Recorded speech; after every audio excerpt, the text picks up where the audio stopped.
107.5 The Game Podcasting is sponsored by Modern Exterminating, a family-oriented company. Professional, honest, and dependable pest control solutions. We're your one-stop shop for all pests. We do it all.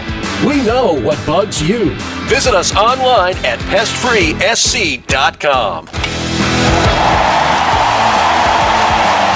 That's pestfreesc.com. And just talking to Derek Scott, and again, our thanks to The Voice, he brought up management of the portal. And that leads us to, something that, Elijah, that you brought up a little bit earlier off air that we were going to discuss, but I think now's a perfect time. Yeah, especially considering the quote that Lamont gave him when he was corrected about Arkansas and John Calipari, that he didn't have to rebuild his roster from scratch. He got to, and kind of wording that more of a luxury than a chore.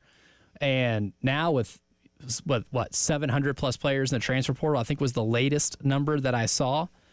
That's a lot of dudes, man. That's a lot of dudes to have to be able to evaluate. And Derek kind of said, I don't know how these assistant coaches keep up with that, and because a lot of that type of scouting kind of falls on the shoulders of assistant coaches.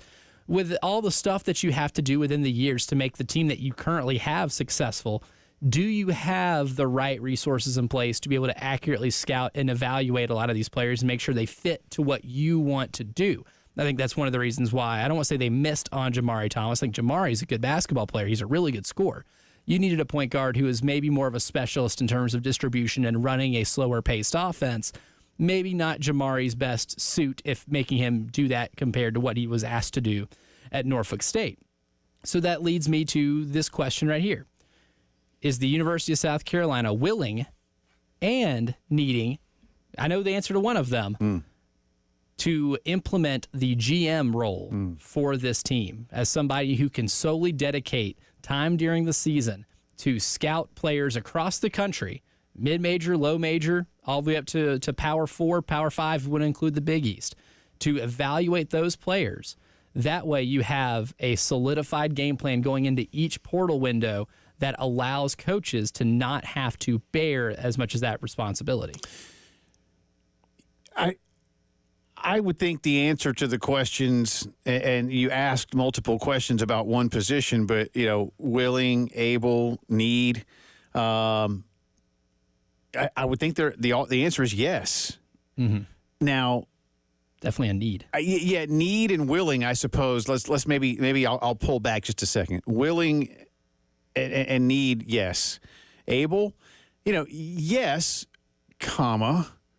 But what does that cost? What does that look like? You and I have talked a bunch, and I'm not going to go through the math of how much money schools have to spend. And yes, I know they're going to have to spend a significant amount on player retention and revenue sharing and things like that. And then the collective needs to come in, and you can still partner with people to get some things done. And I sincerely hope the University of South Carolina can take advantage of the business climate in this state and try to build some of those relationships too. And that's certainly one of the reasons that Jeremiah Donati has now been hired as athletics director. Darren Usher's doing a great job with football. He and Jessica do their thing, and they work well in concert.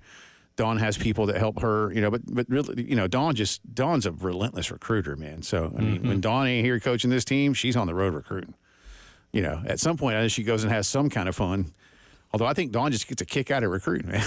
Now, that's fun for her. Yeah, and she's amazing at it. Shane is an amazing recruiter. And but I do think, to your question, to be sincere and serious, yeah, I think you need that. Now, do you need to call it a general manager? Is it going to be, like Darren Usher's not general manager of Carolina football, but for all intents and purposes. But he's certainly, Shane oversees it. But like, for instance, Andrew Luck, and I'll blend here. I know this is going off in a different direction for a second. Like, Andrew Luck was named general manager of Stanford football. He was ahead of the head coach. Mm-hmm. He oversaw everything about football. I don't know if Jeremiah wants to hire somebody to be that for Lamont, where he's in charge of Lamont's job status as well. Right. Jeremiah can handle that. So do you handle somebody and call it general manager? Like Mr. Lombardi, I forget his first name. It's Michael. Mike Lombardi? Yeah. Up at Chapel Hill, worked with Coach Belichick in New England. That guy can't fire Bill Belichick. No. No. But he's going to help him navigate the NIL waters and all those kind of things. So, yeah, I do think that the more people you can have evaluating or, working with agents and contracts in the NIL space. That has connections to the agents and really good relationships with those agents. So, and again, is that going to be part of what Lamont and Jeremiah are discussing here in these next few weeks? Probably, and we'll be asking some of those questions too, but do you need one? Yeah. And can you afford it? Yeah. But what does it look like? I think that's one of the questions.